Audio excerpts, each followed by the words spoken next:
WTF Deadpool Kardashian.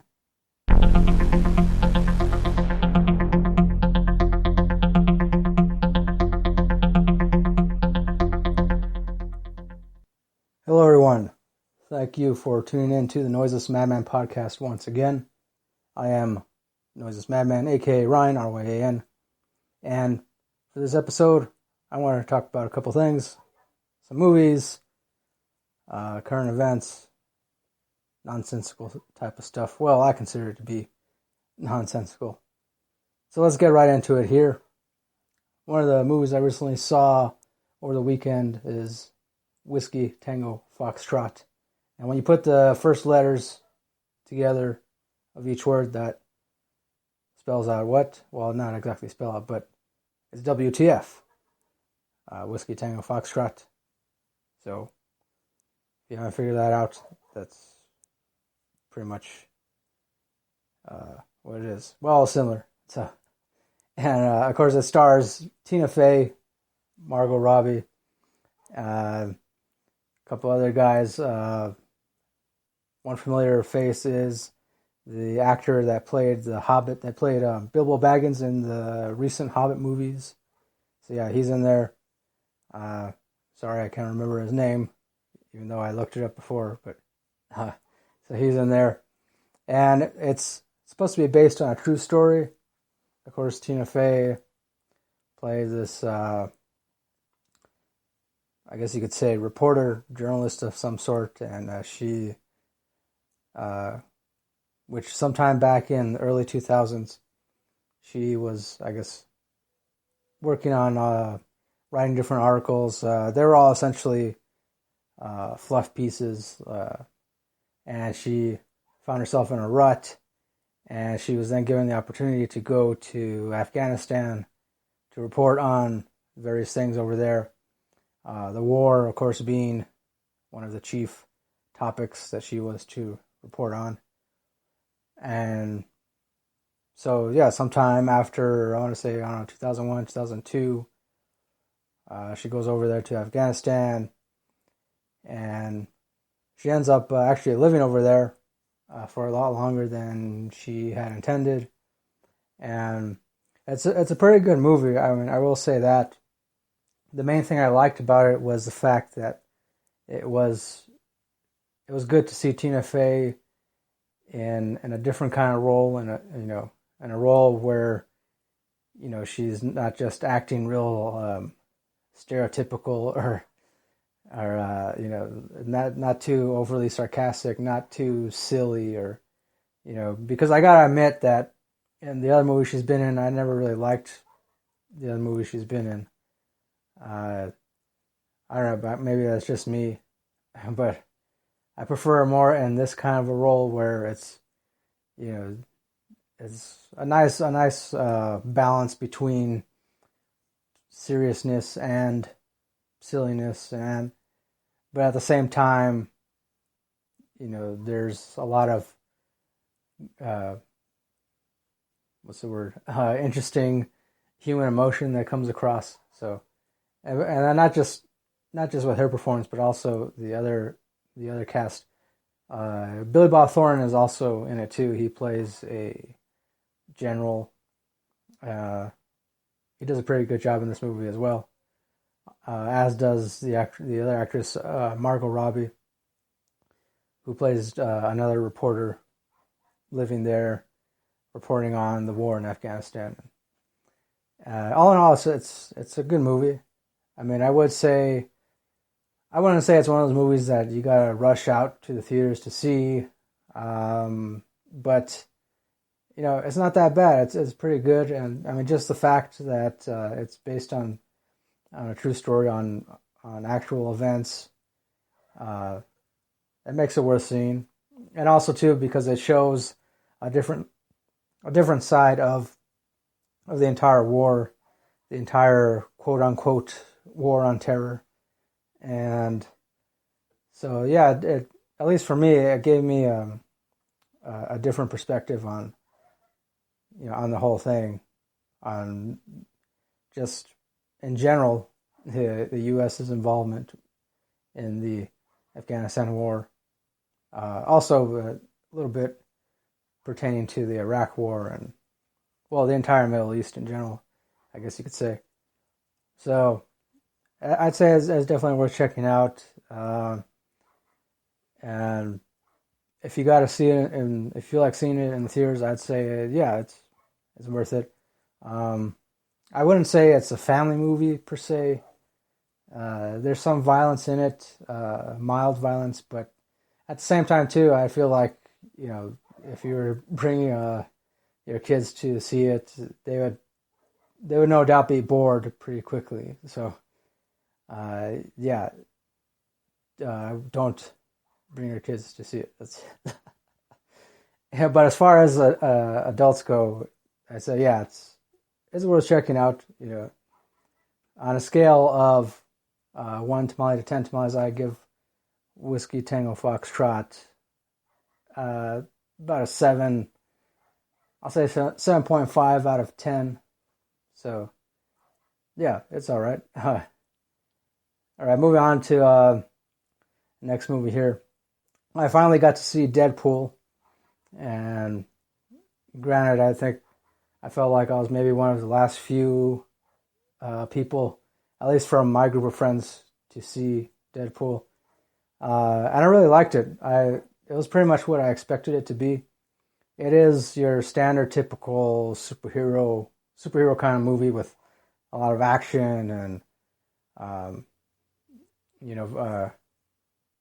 complex military type scenes, and of course the big exception being that Deadpool, of course played by Ryan Reynolds, I guess because of the fact that he already started out with a really, I want to say, I don't know, just a really great sense of humor, a really great, not only great, but a more morbid, twisted sense of humor, I guess you could say. Yeah. And so once he becomes essentially immortal and gains all these powers, it's almost as though his sense of humor just becomes even more twisted. So I don't know, that's kind of what I took away from the story.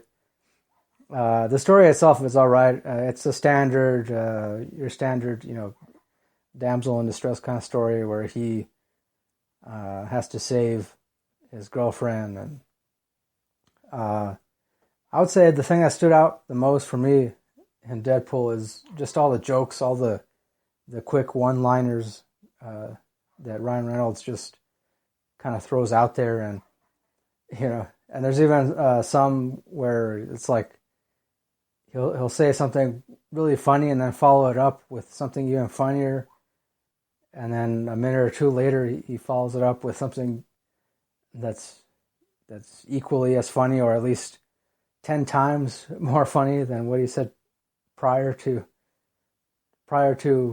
his other one-liners. And so that's what stood out the most for me. That's what I liked.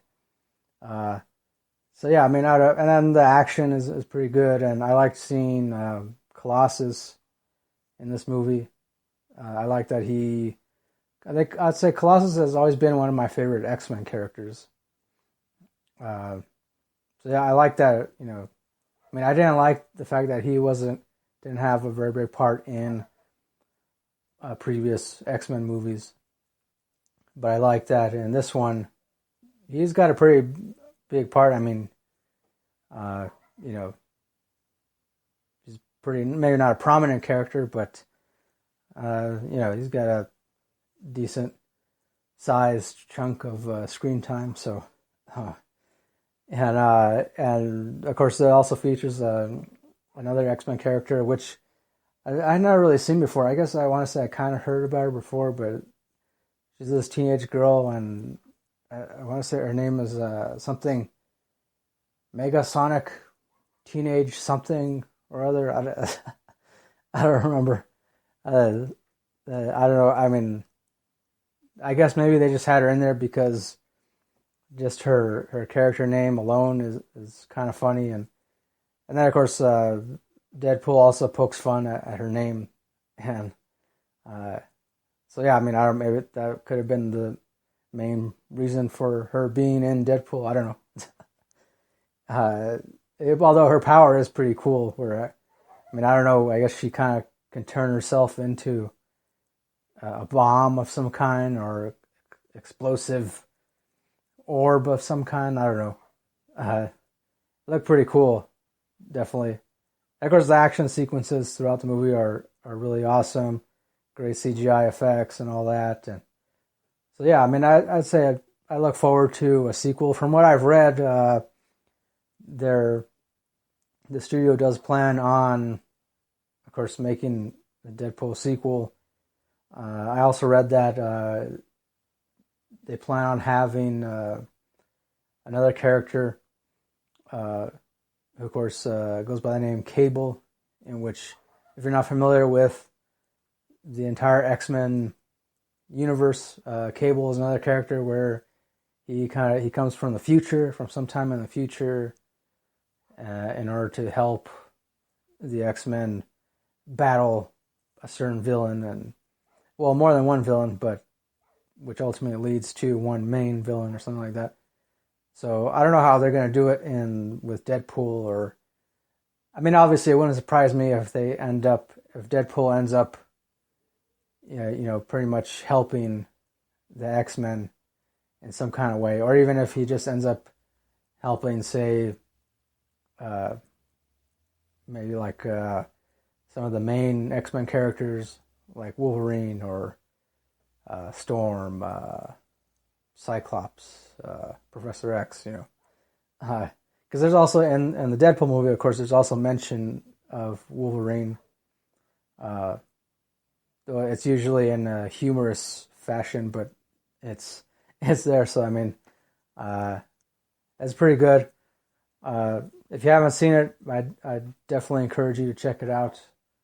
I don't want to give away any more of it, but yeah, it's definitely worth seeing.